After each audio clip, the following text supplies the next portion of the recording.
All right, everybody. So after some brief technical difficulties, we are here again with another edition of Fic Night. This is September's Fic Night, and this time we are featuring a story by Kayla, also known as Pop Punk Padfoot, Secret Keeper, which is set in the Marauders era at Hogwarts. Um, while it involves all of the Marauders, it primarily centers around a secret about Sirius Black from Peter Pettigrew's perspective, and the sort of the exploration of that secret and the potential fallout. We may have Kayla on a little bit later to answer questions. Unfortunately, she had an application come up, but until she may possibly arrive, then we are going to go forward just by reading the story, and hopefully by that time, she will be able to join us. We will see. But with now, without further ado, here is Secret Keeper. Sirius Black was a womanizer. Well, that was one way to put it anyway.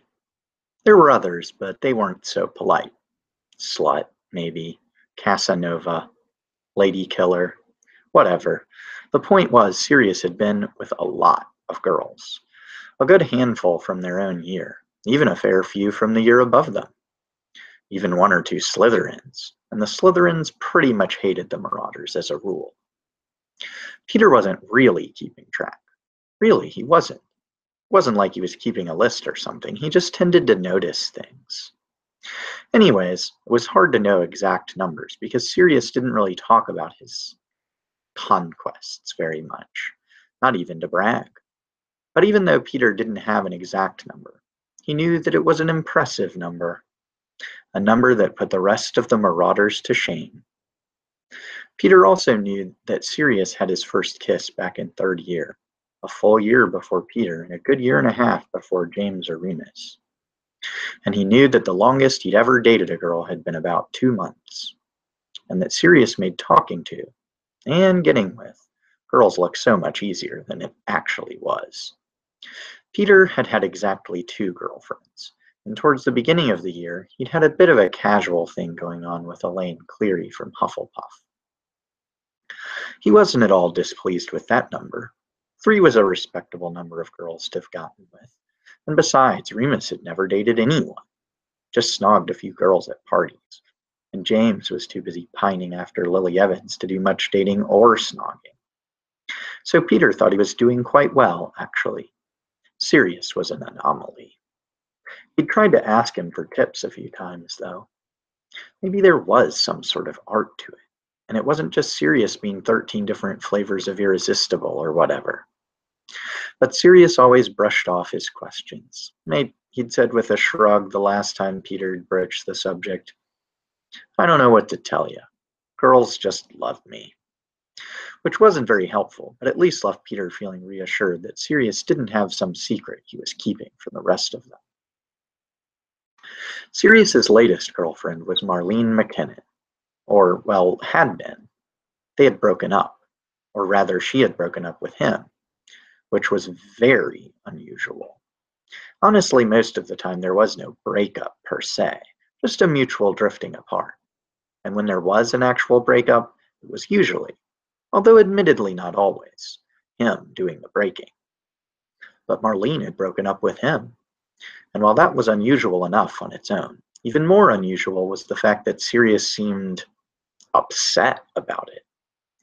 The other 3 Marauders were alarmed. Marlene had broken up with Sirius privately, and they didn't want to upset Sirius further by asking him about it. So they had no clue what reasons she'd given him, or if she might have said something to particularly upset him. The other option was, of course, that Sirius genuinely had feelings for her and was upset by nothing more than the end of the relationship. But this option was somewhat alarming in and of itself. They'd had a conversation about what they should do, and had basically decided that they should just leave it alone and see if he snapped out of it. If he was still upset in a few days, James would talk to him. Peter was fine with that plan. James was a lot better at dealing with Sirius's moods than he was. He rather hoped it wouldn't come to that, though. He hated seeing his friend so down and preoccupied, and he didn't want him to be upset for so long that James would have to intervene. One night, he was woken up at an ungodly hour by his uncomfortably full bladder. He reluctantly got out of bed and padded through to the bathroom, yawning. Unfortunately, the longer he was out of bed, the more alert he felt, and by the time he was done in the bathroom, he was feeling quite awake. Perhaps that was why it was on his way back to bed, rather than on his way to the bathroom, that he noticed Sirius wasn't in his bed. He frowned, pausing in the middle of the dorm. That wasn't good. Maybe he'd had a nightmare? He checked Remus's bed first, then James's, but Sirius was in neither, and James's invisibility cloak was poking out of his trunk. He really needed to be more careful with that thing, which meant Sirius hadn't borrowed it to go for a walk, which pretty much only left one option. Peter hesitated, but only for a second, before he slipped back out of the room and down to the common room. Sure enough, Sirius was sitting by himself on the couch nearest the fireplace, staring into the flames. He seemed lost in thought, not appearing to notice Peter approaching. In fact, he didn't even startle when Peter dropped down into the adjacent armchair. Padfoot? He said cautiously. Sirius looked up at him. His eyes were red-rimmed, and Peter noticed for the first time the bottle of fire whiskey, with a considerable dent in it, sitting on the ground by Sirius's feet. Oh, this was no good at all. He was just about to get back up and go wake James when Sirius spoke. Hey, Pete, he said hoarsely, pulling his knees up to his chest. What are you doing up? Well, bathroom. But then I came to find you. Are you, okay? Sirius let out a chuckle, and Peter cringed at his own stupid question. Are you okay? Come on. But he didn't back down. We can talk about whatever it is, he offered. Sirius shrugged and looked down at his knees. He didn't tell Peter to shut the hell up, though, so he decided to plow on. Is this about Marlene? Sirius snorted. No. Well, not really. No. Are you sure?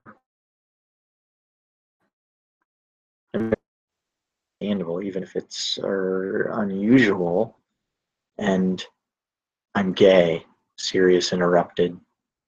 Peter stopped and stared. Had he heard wrong? Was Sirius joking? There was no way. It made no sense. All those girls.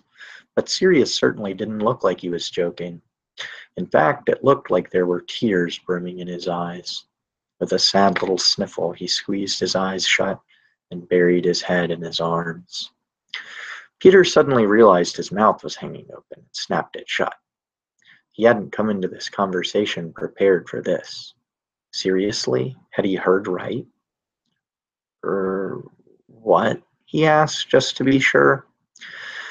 Sirius didn't look up to answer, but Peter still heard his mumbled, I'm gay, loud and clear. He blinked a few times and opened his mouth to speak before realizing he had no idea what to say and closing it again. Oh, he said eventually.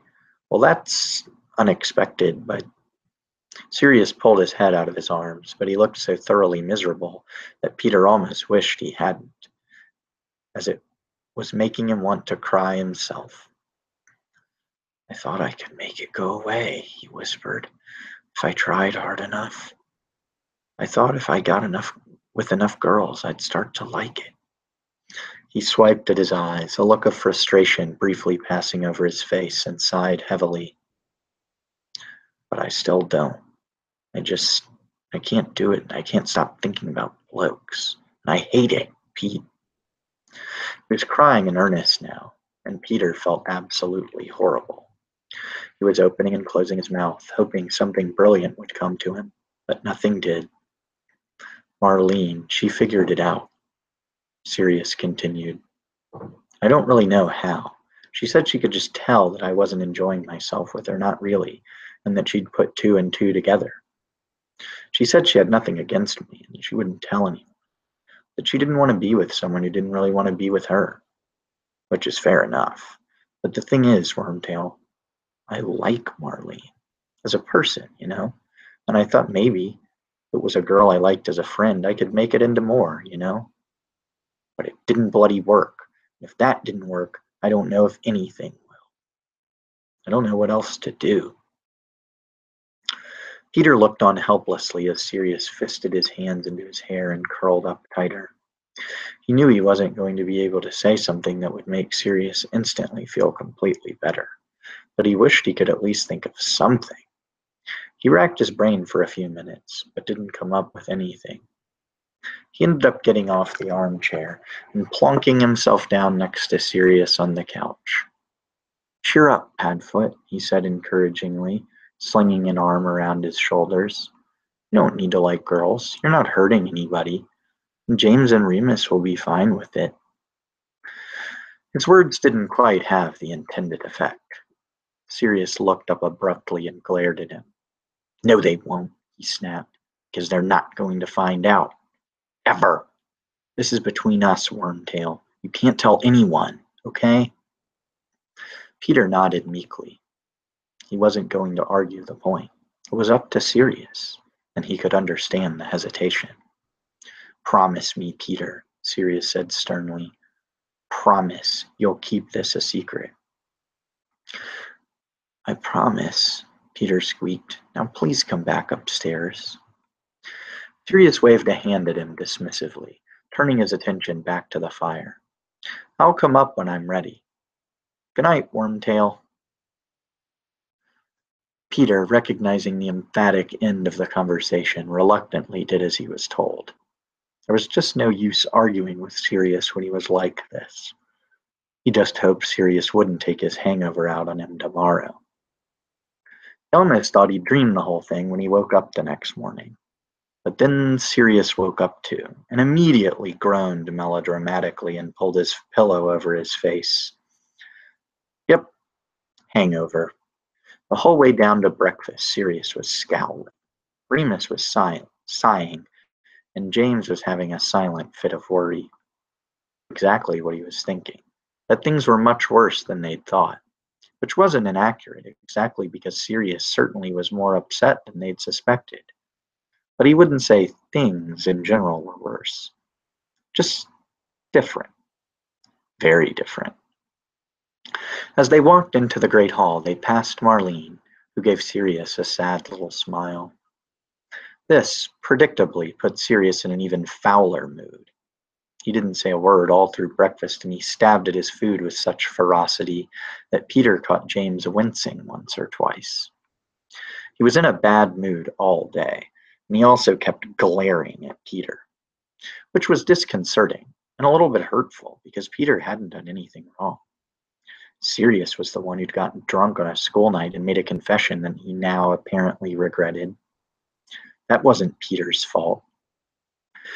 Sirius ended up in detention that night because he'd snapped at Professor McGonagall, who was still irritated with him over a prank he'd orchestrated the week before.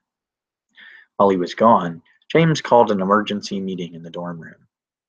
This is bad, he said, pacing back and forth in front of Remus and Peter. This is very, very bad. Forget liking Marlene. He must be in love with her. What are we going to do? Nothing, Remus suggested glumly. What can we do?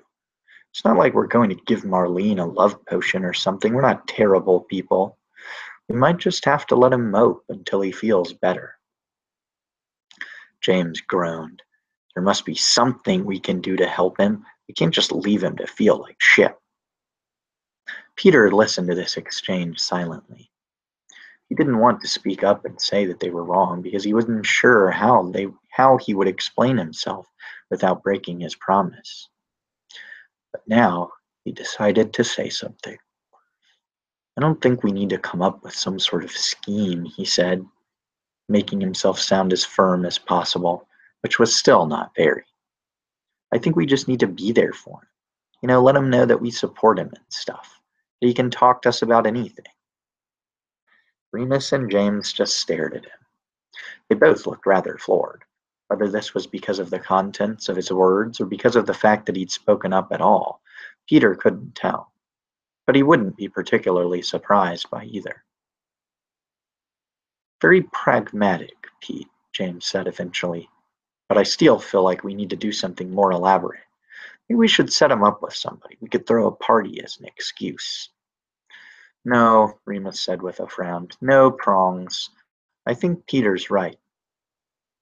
James sighed and worried his bottom lip between his teeth, but he didn't argue further.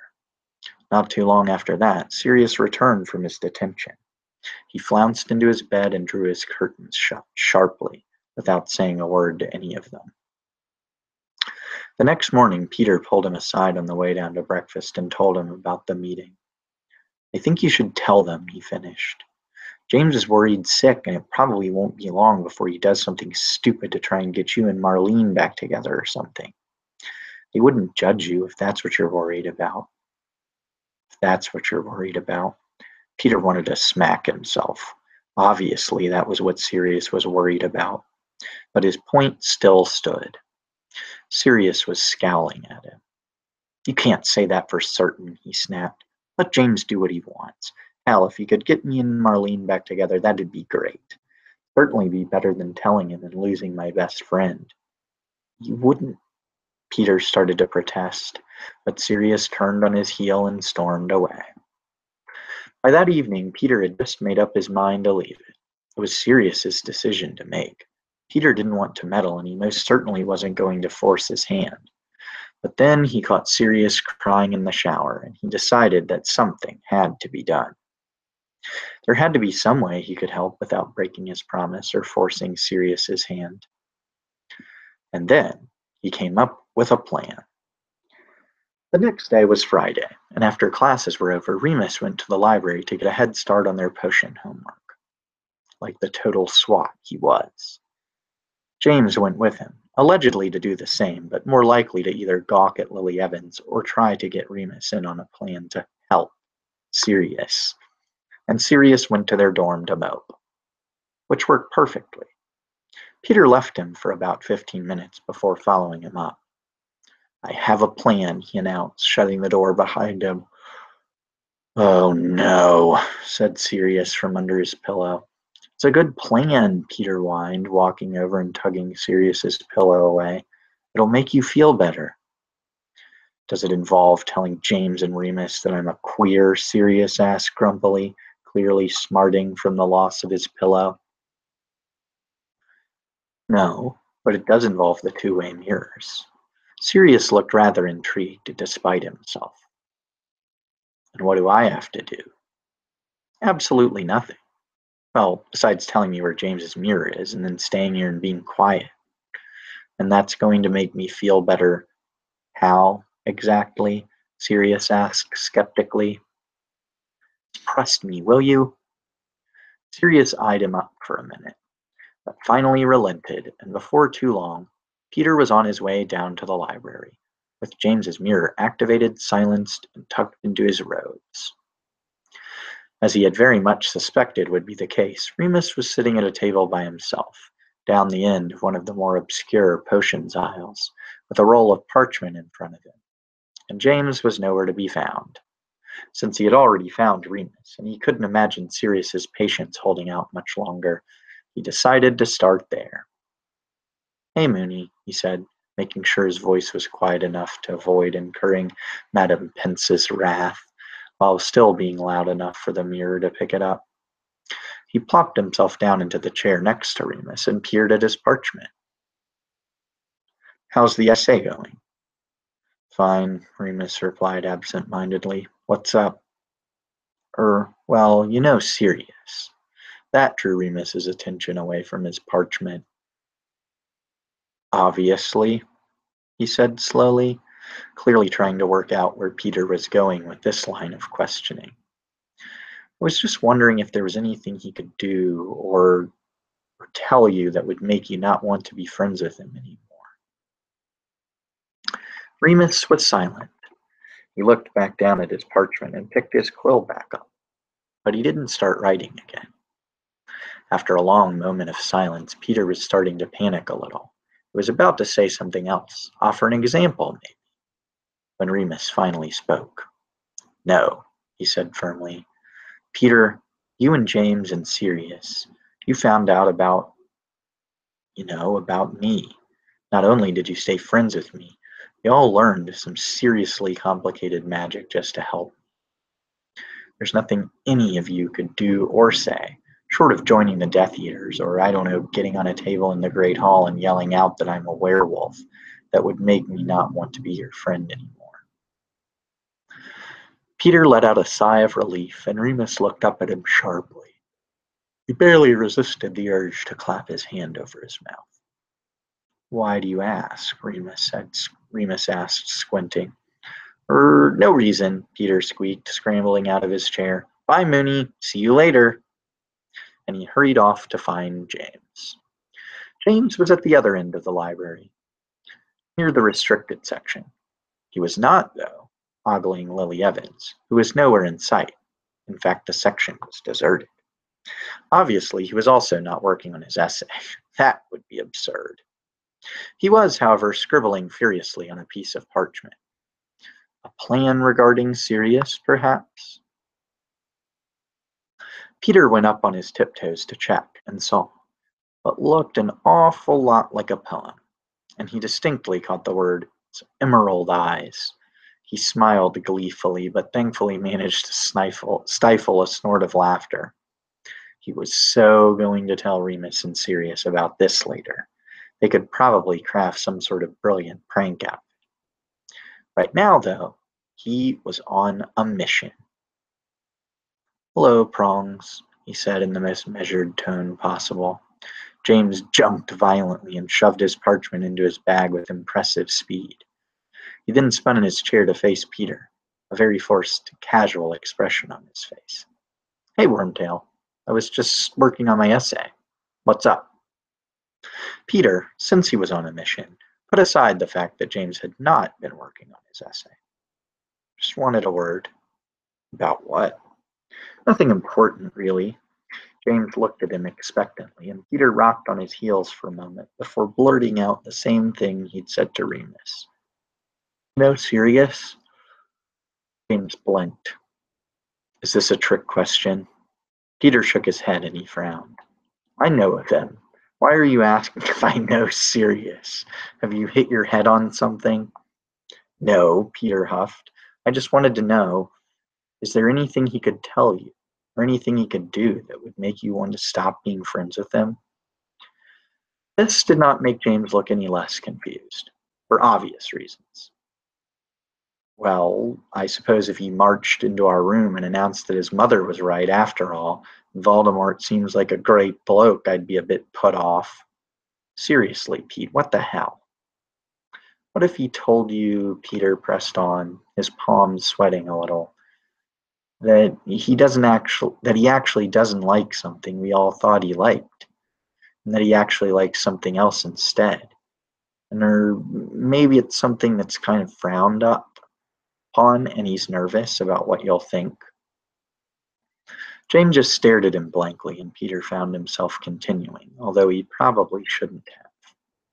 "Like, what if, just for example, he told you that he fancies blokes, hypothetically speaking?" At this point, James looked, frankly, offended.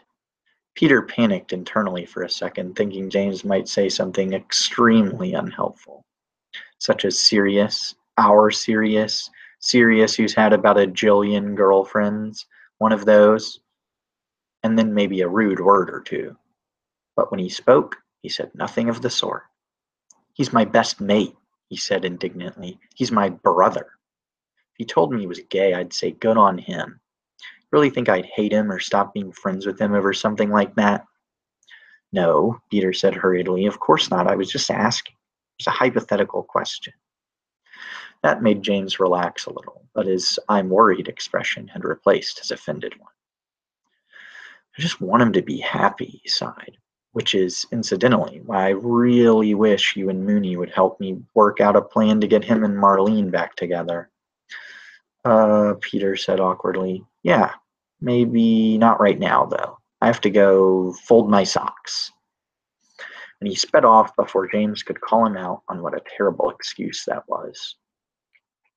When he got back to the dorm, Sirius was exactly where he'd left him, cross-legged in the middle of his bed with his mirror in his hands.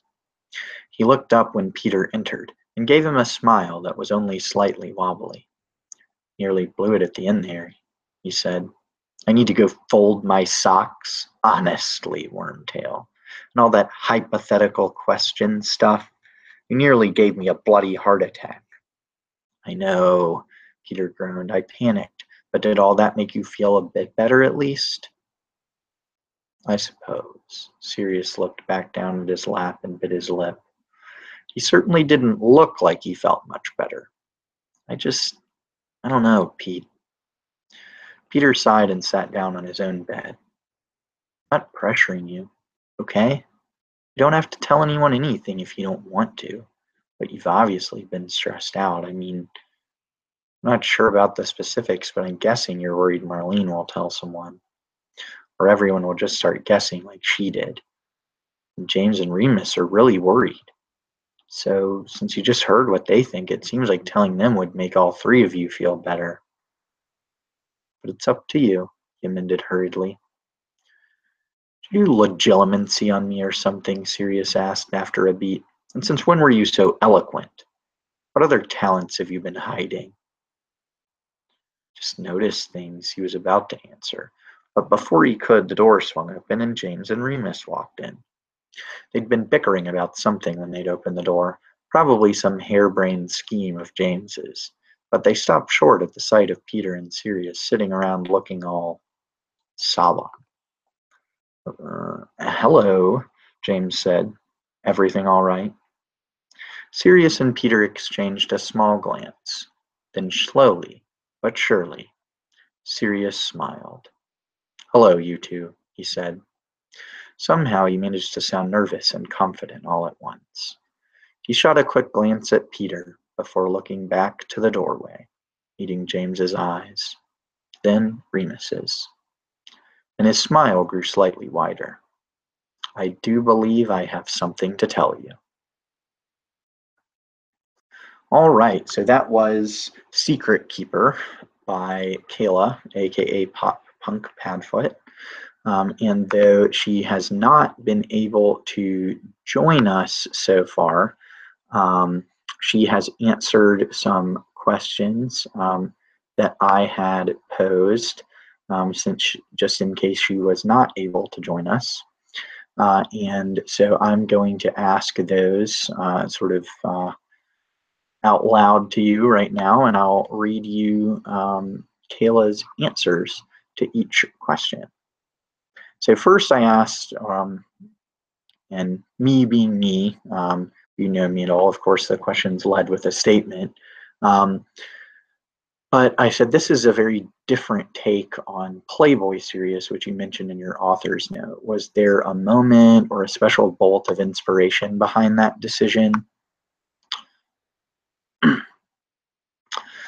Kayla said, "I don't quite recall there being a specific moment. I think I just kind of thought, how hilarious would it be? How shocked would everyone be if I wrote straight Sirius? And then I thought, straight Sirius is really common, and so is Sirius Marlene. What if I took that, made everyone think I was writing straight Sirius, surprise everyone, and then flip it on its head? And then I just ran with it." And I think we can agree that that certainly that was a successful decision to flip that typical stereotype. I asked her about was the point of view of the story, and what made her choose Peter, who's not someone we see a whole lot of. I think we've seen more of him on the HPFT archives as sort of the limited perspective. But I wanted to know why she chose Peter in particular to tell this story. And she said, honestly, it just happened. I was never planning to write from Peter's POV, and I never really chose him per se. I had approximately zero plan going into writing this, and when I started writing, it was just from Peter's POV, and I just ran with it.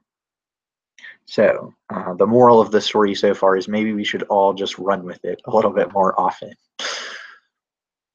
The third question I asked was about James, who also has at least a slightly different take on kind of mainstream, often kind of Bash Brothers with Sirius, sort of goofy, not terribly serious, the other Sirius.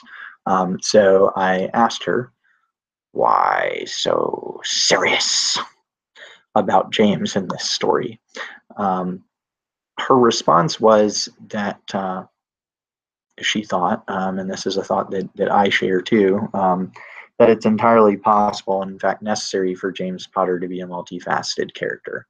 I definitely think he would be a huge jokester and quite silly and fun, but that doesn't mean he can never be serious, especially when the situation calls for it. I don't think Lily would have ever married him if he had a complete inability to be serious about anything.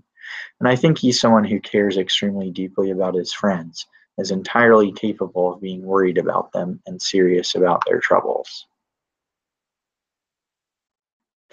Then I asked question number 4.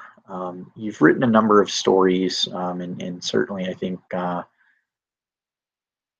Kayla writes these stories just so incredibly well. Probably one of the best at it on our archives, I think. I said, you've written a number of stories about queer characters, and in particular about them realizing or coming to accept themselves, and as here, coming out. How do you approach those experiences from different characters' perspectives, and what was challenging about this incarnation of Sirius? So this is one of her longer stories, or excuse me, longer answers. You said, oh God, I wish I'd answered this first because this is going to take a second. Okay, it's honestly quite easy for me to do.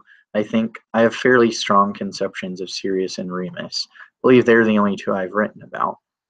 And when it comes to writing these experiences, it's all about knowing the context of the character, where they come from, what else they're dealing with in their lives, family, friends, etc.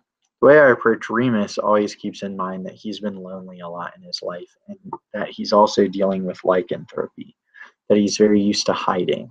When it comes to Sirius, his context is his family and the rejection he received at home, how much he relies on his friends, and how deeply he cares about them.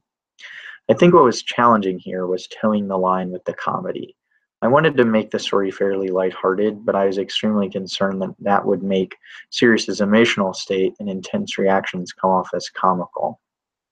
So I hope I managed to make it clear that those things are meant in seriousness and not meant to be humorous or a joke. And I think that is absolutely the way it came across. I can never speak for anybody else, but I think Sirius's emotions came across incredibly well, and was such a difficult moment for him that he was obviously struggling with. And so, even though part of this is actually, I think, pretty straightforwardly answered, my last question for Kayla, so I'm just going to kind of skip to the thrust of it. Can you reveal what the point was for Marlene at which she realized that Sirius was gay? And though I think there's some background answers, so I'll throw in what the original part of the question was. Can you reveal whether Marlene realizing Sirius was gay is actually why they broke up? And that's, I think, pretty well answered in the story, like I said, but it kind of feeds into Kayla's answer, so I'll include it back in there. Said, I don't think I ever considered a different reason for them to break up, so I suppose it is. I actually hadn't really put a huge amount of thought into this, which I'm kind of embarrassed to admit. But I think the idea was that he had been struggling more and more with his sexuality. It was getting progressively harder for him to deal with it. And he was therefore simultaneously having a lot more difficulty hiding his true feelings. So I think she eventually would have just clicked on his lack of enthusiasm and the fact that he was kind of faking it. And I think she would have kind of thought about it for a while instead of just confronting him right away, observed him, and thought back on previous patterns with him. But I don't have in mind a specific moment of realization. So thank you very much to Kayla. Sorry she could not be here to talk with us more about the story. But in closing, I just want to say, and always welcome anybody who's watching to participate in this as well. So I'll hang around after my own goofy little monologue here to see if any questions come in the group chat. But this story was just so incredible to me on a lot of levels. And as I got into it, and it was from Peter's POV, and find out relatively early on what the thrust of the piece is going to be. As somebody who's obsessed with titles, I thought that it was incredibly well done. Just it's kind of a fascinating way of turning that canonical dynamic on its head, really. And if you were to incorporate this as a headcanon of something that happened, it almost gives a greater reason. I think you would presume that that Peter knowing maybe came out in the conversation that would ensue at the end of this story. But regardless, I think it adds another dimension, possibly, if you took this story as a headcanon, as another reason why maybe Sirius would suggest Peter as being secret keeper, and maybe even a greater reason, assuming that did come out, that that James would go along with it, even after having to be cajoled about it. Obviously, that wasn't the most wonderful part of the story, though. I thought the story itself was just incredibly well written. Kayla characterized sort of the emotions Sirius was going through incredibly well, I thought, which I think I've said when we were doing the Q&A portion.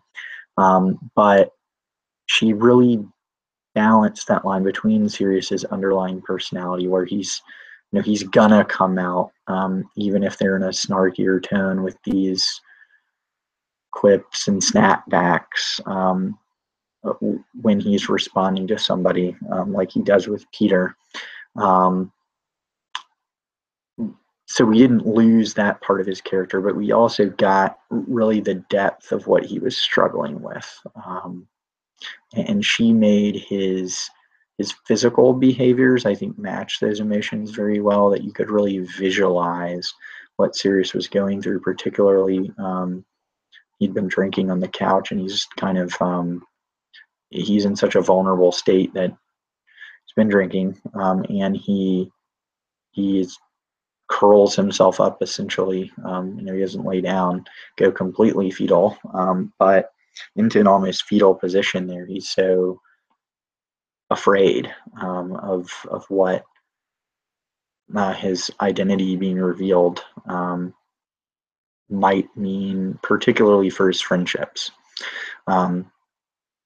She also, through that, though, I think maintains sort of Sirius's relatively independent streak, in that he doesn't come out and say, I think obviously there is a concern about the broader Hogwarts community, but the real thrust of his concern seems to be more about his friends, and what their reaction is going to be, because they're the people that he really relies on, the people that he really, I guess you would say, cares what they think, maybe is a good way to put it. I also thought that the way that Peter, James, and Remus were characterized were really well done. Like I said in the Q&A portion, I agree with Kayla about James, ultimately being very much capable of being serious, and I think more serious than perhaps people give him credit for. Definitely, growing into that, if nothing else. I thought it was excellently done with him. The depth of concern that they all have for Sirius was excellently done. And I think Remus played a little bit more mainstream. But Peter was also really well done because the nervousness and the kind of idea that we get from canon that he's almost a fourth wheel and in awe of Sirius. But we also see him hold his own, which I think is something that people always want to see more of when Peter gets written, because while it's hard to ignore the reality of how he's been described anyway. Canonically, it's also hard to believe that he would just, not be able to stand up, not be able to come up with a plan, and still be such good friends with the Marauders. So I thought the characterizations were excellent. The emotion was outstanding, especially with the descriptions that went along with it. And this was just an incredible story that that really touched on a particularly difficult time in Sirius's life, which is obviously, I think, a particularly difficult time in anyone's life who's struggled with an issue of identity or sexuality. And Kayla really captured that brilliantly here. So if you're just coming in late, I would encourage you to go back and read Secret Keeper by Pop Punk Padfoot. It's an incredible story, a very, very worthy winner of the September Fic Night. And we hope that you will join us next time for our next Fic Night. Bye, guys.